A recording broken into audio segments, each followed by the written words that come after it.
These two trucks, the 5-ton and the 2.5-ton, are basic in all Army transportation. Most of these trucks are being equipped with multi-fuel engines. When vehicles are limited to a specific type of fuel, field supply may sometimes be a problem. This problem is eased with the multi-fuel engine. Its internal design features allow for operation with many types and grades of fuel, even liquids as different as peanut oil and alcohol. For the most efficient operation, however, choose one of these four. First choice is diesel fuel.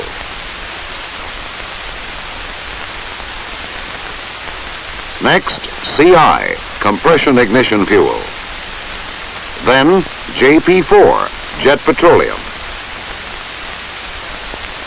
And fourth choice, low-octane gasoline. This may be considered an emergency fuel.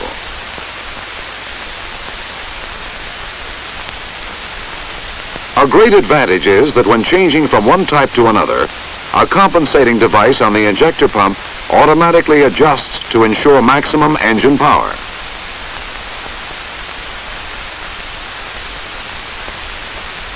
This film will cover the injection system of the LD and the LDS 465 multi-fuel engine series. LD stands for liquid-cooled diesel. This is a naturally aspirated engine, that is, air enters the combustion chamber under atmospheric pressure. LDS indicates liquid-cooled diesel equipped with a turbocharger, a blower which uses the energy of the exhaust gases to compress air into the cylinders.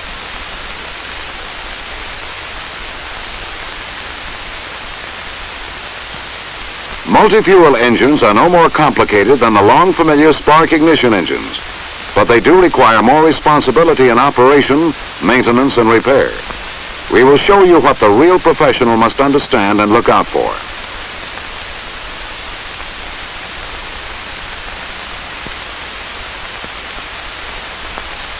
The principal units of the fuel injection system are the fuel supply tank with an in-tank pump, the filters, the primary filter on the frame of the truck,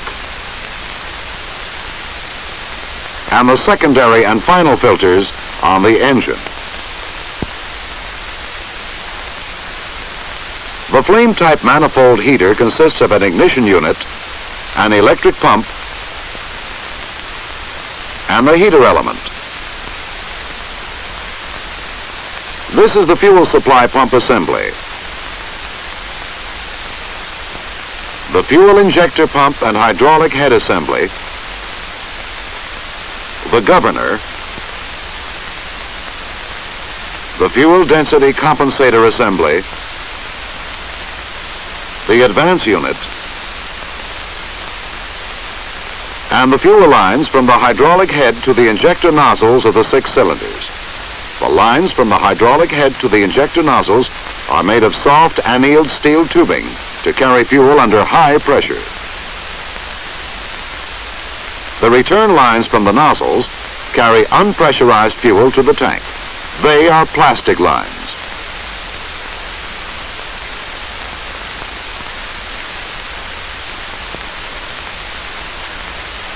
The elements in the hydraulic head and the injector nozzles are very closely mated. For protection, there are 3 filters. The primary is mounted on the vehicle frame.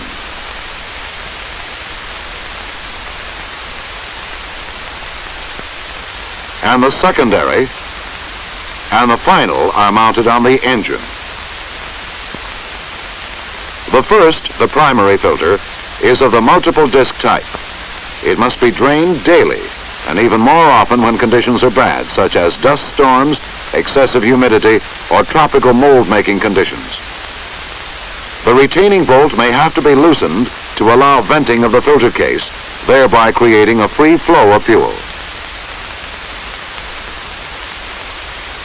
This type of filter is not disposable. It must be removed, cleaned, and then reinstalled. The casing and disc element must be thoroughly cleaned to ensure the removal of even the smallest particles of foreign matter. The recommended solvent and air pressure will do the job.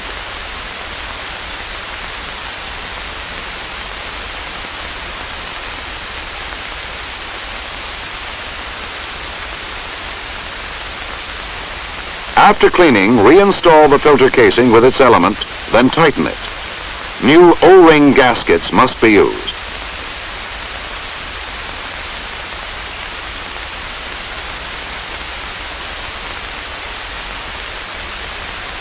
When large quantities of water are found in the primary filter, you must also drain the secondary and the final filters. The secondary and the final filters are of the cartridge element type.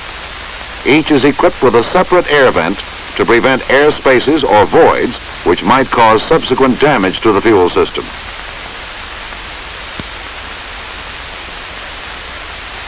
Most water and foreign matter are removed from the fuel by the primary filter. The secondary and final filters will remove anything that remains.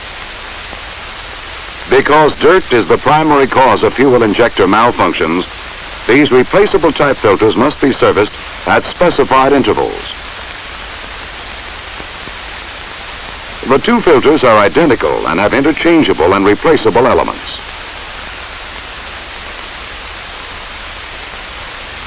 If new filter elements are not available immediately, don't throw away the fouled ones.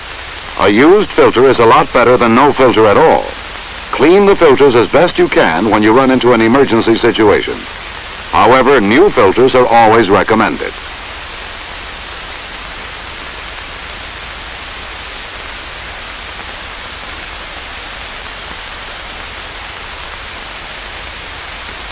Large quantities of water that are found when draining the primary filter will require that you get direct support to replace the secondary and the final filter elements. Anytime a filter has been removed and replaced, the system must be purged of air. Open the bleeder valves on top of the secondary and final filters. Turn the accessory switch to on and allow the in-tank pump to fill the three filter housings.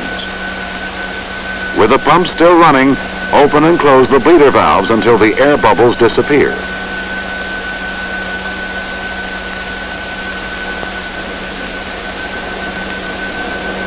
Then tighten the valves. Prior to starting, the engine must be cranked for a few seconds with the stop control knob pulled out. This is to check for hydrostatic lock.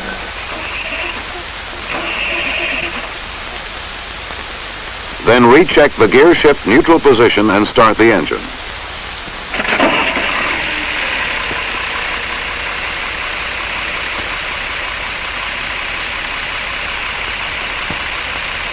With the engine running, recheck for air bubbles at the bleeder valves.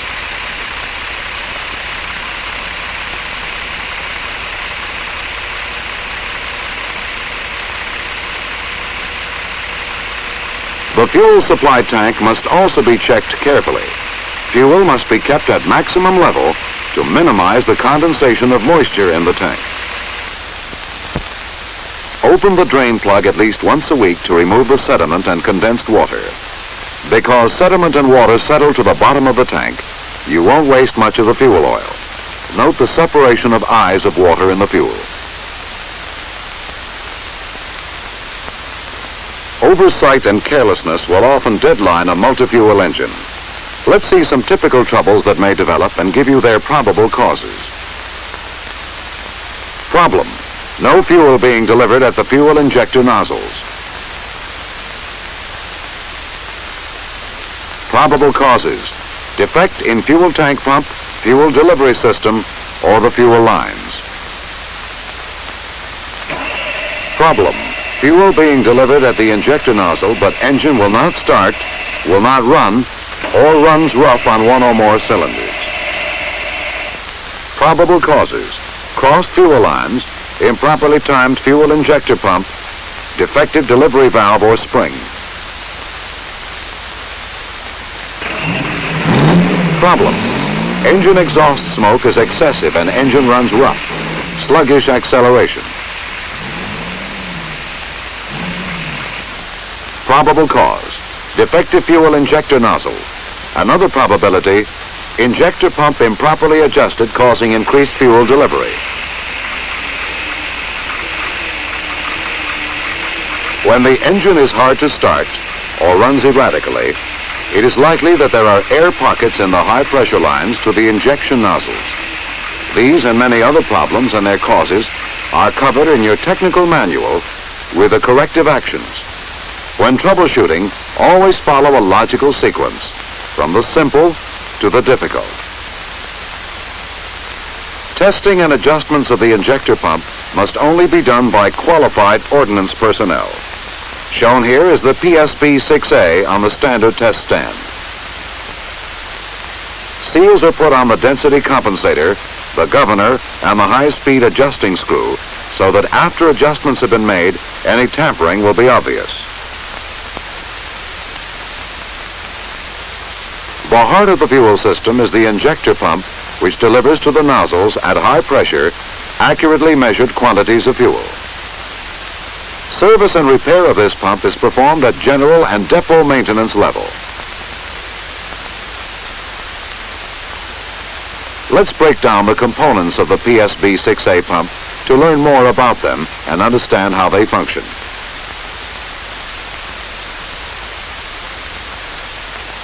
This is the pump camshaft, which is driven by the engine camshaft. It fits into the lower part of the pump housing.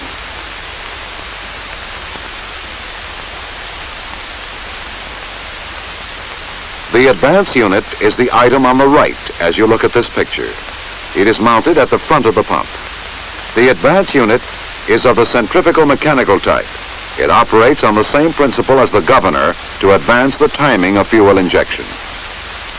Engine speed causes the flyweights to swing out and force the sliding gear towards the advance unit hub.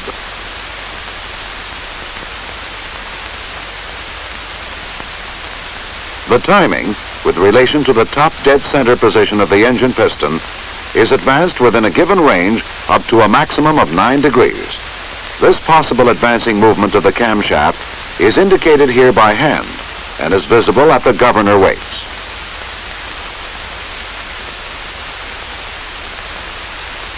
The pump housing contains the quill shaft.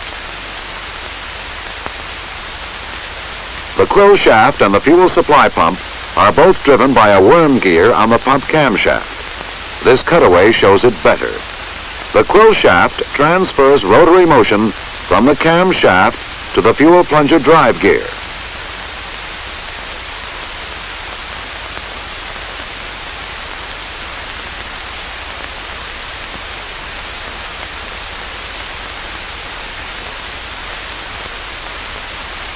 Set into the top of the pump housing is the hydraulic head assembly. The hydraulic head assembly consists of the hydraulic head, the fuel delivery valve, the plunger inner spring and fuel plunger, the plunger drive gear, and the plunger sleeve.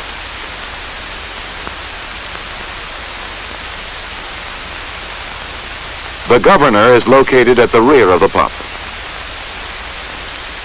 It is of the centrifugal mechanical type with camshaft weights. It controls fuel delivery as a function of engine speed and is driven directly from the rear of the pump camshaft without gearing.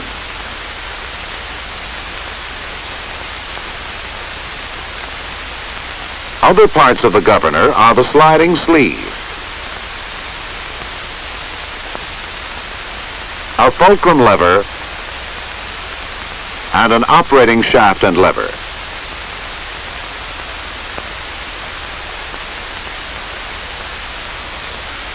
The governor movement is transferred to the injector pump metering device as demonstrated here.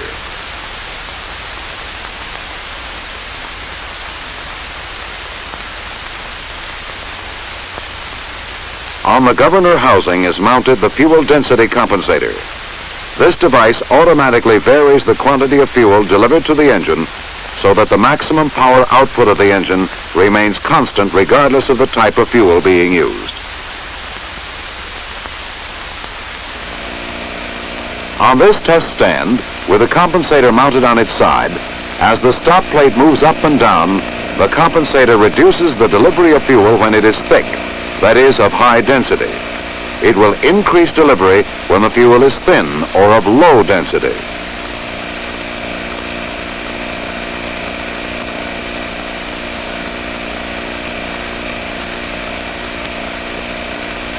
The test stand shown here is also used to calibrate the injector pump.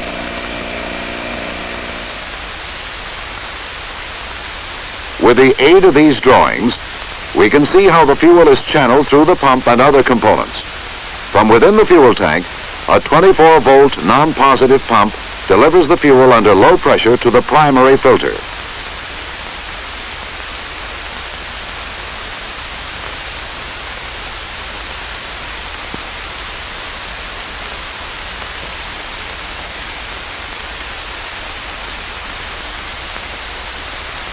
From the primary filter, it goes to the main supply pump. The main supply pump is driven by the injector pump camshaft. Fuel under increased pressure flows first through the secondary filter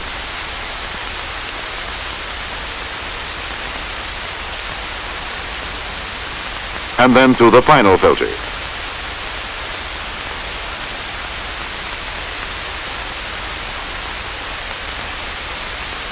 These last two filters are of the replaceable cartridge type. The flow continues to the fuel density compensator. A sample of the fuel is passed through the compensator to determine the proper adjustment. This adjustment for fuel type is made automatically by a metering device. Excess fuel leaves the fuel injector pump through the overflow valve.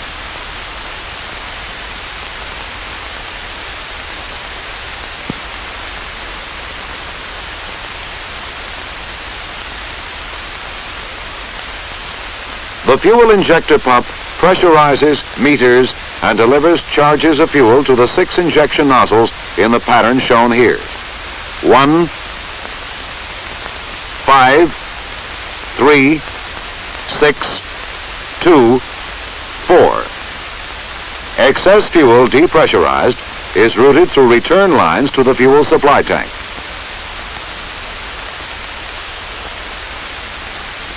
This is a schematic of the hydraulic head. It shows only one high-pressure line. Each charge of the fuel is metered, pressurized, and delivered to a specific injector nozzle with extreme speed and precision. No eye could follow the action. Let's look at the action again on this sketch.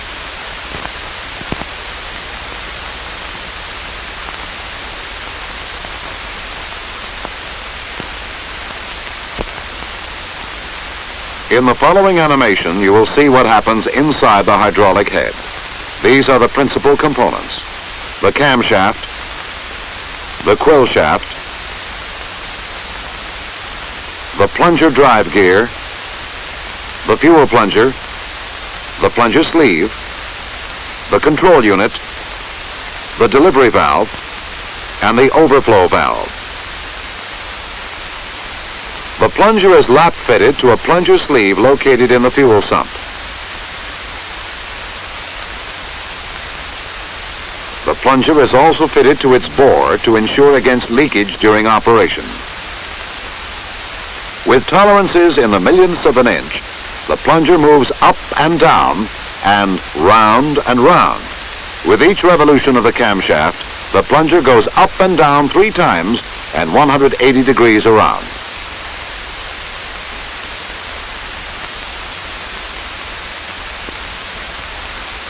The upward movement of the fuel plunger is caused by 3 lobes on the cam. At the top of the travel, pressures on the plunger are nearly 3,000 psi.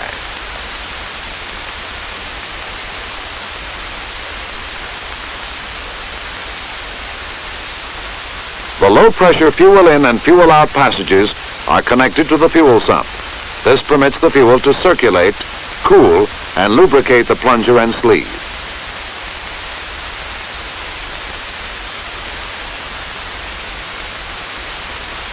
Fuel also enters the vertical and horizontal passages in the plunger. The intake phase of the pumping cycle begins when the plunger is at the bottom of the stroke. Fuel from the supply pump is channeled to the hydraulic head.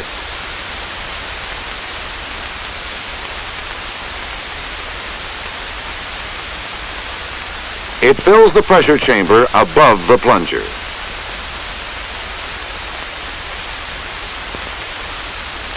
Fuel also enters the drilled passages in the plunger and the fuel sump surrounding the plunger sleeve.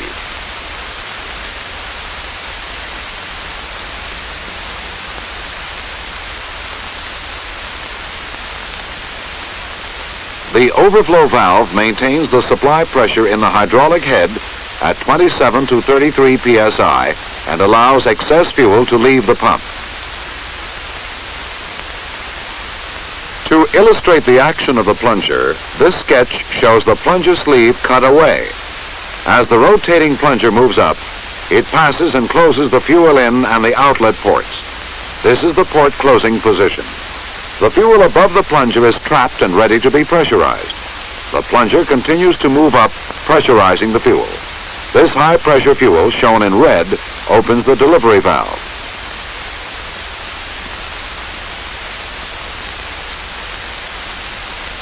The plunger still continues up, and the fuel leaving the delivery valve moves through the communicating duct back to the plunger annulus.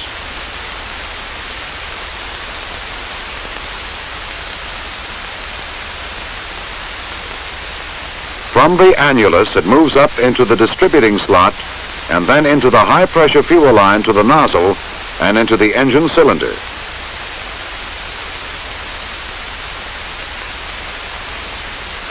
At this time, the fuel outlets in the plunger are still covered by the plunger sleeve. After sufficient upward travel of the plunger, the horizontal fuel outlet clears the top of the sleeve and becomes exposed to low pressure in the sump. This ends the pumping cycle.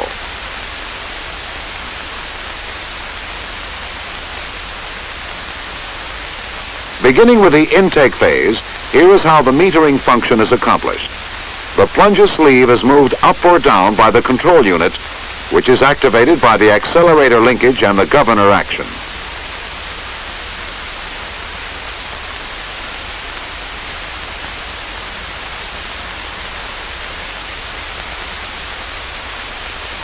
The total movement of the plunger sleeve during actual operation is approximately 3 millimeters. The position of the plunger sleeve determines the quantity of fuel delivered per stroke of the plunger.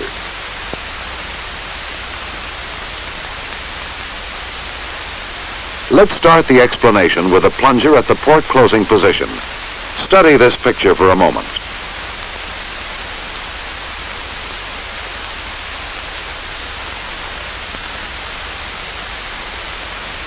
The outlets of the horizontal fuel passage are now a specific distance from the top of the plunger sleeve. This distance is equal to the distance the plunger has to move to accomplish an effective stroke. When the plunger sleeve is raised, the outlets of the horizontal fuel passage remain covered until relatively late in the plunger stroke. Therefore, the effective stroke of the plunger is made longer and more fuel is delivered to the engine cylinder.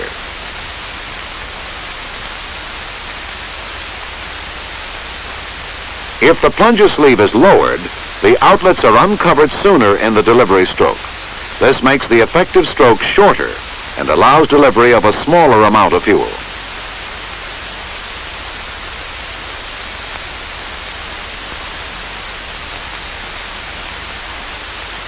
The injector pump plunger sleeve is also used to stop the engine. Pulling the hand-operated engine stop will lower the plunger sleeve. With the plunger sleeve at the extreme lower position, the fuel outlets remain exposed.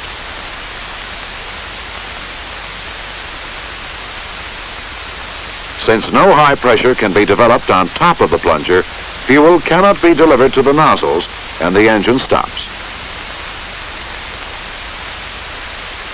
To explain the delivery valve, it is best to see how it works in relation to the complete pumping cycle. The delivery valve is held closed by spring tension and the residual fuel pressure in the lower delivery valve fuel passage.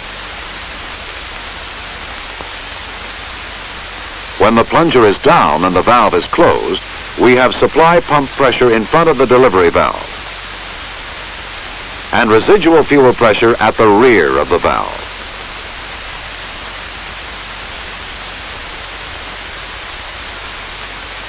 As the plunger moves up, it pressurizes the fuel, increasing the pressure at the front of the delivery valve.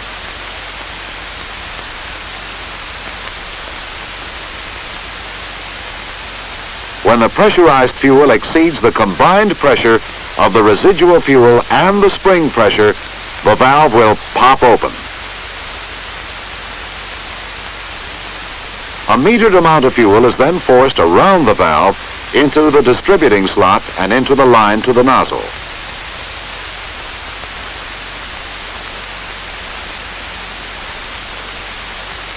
At the end of the effective stroke of the plunger, the fuel outlets are exposed to low pressure.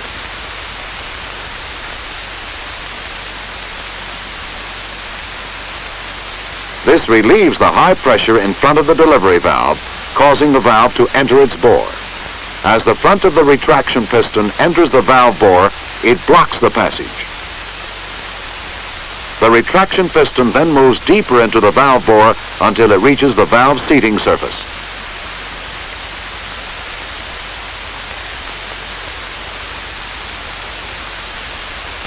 The displacement volume created by the movement of the piston lowers the pressure at the rear of the valve. This consequently reduces the residual pressure in the line. The lowered line pressure promotes rapid closing of the injector nozzle valve.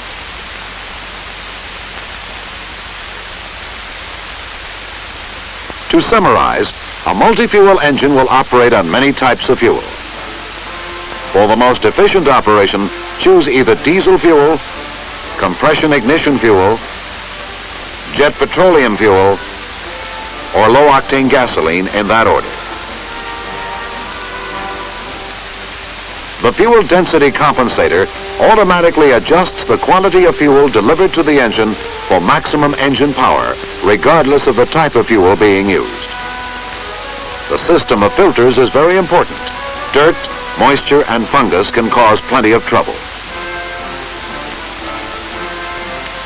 Maintenance of a multi-fuel engine is no more complicated than maintenance of other types of engines. But the multi-fuel requires intelligent alertness for trouble and a real sense of responsibility. The man responsible for a multi-fuel engine must be a real pro.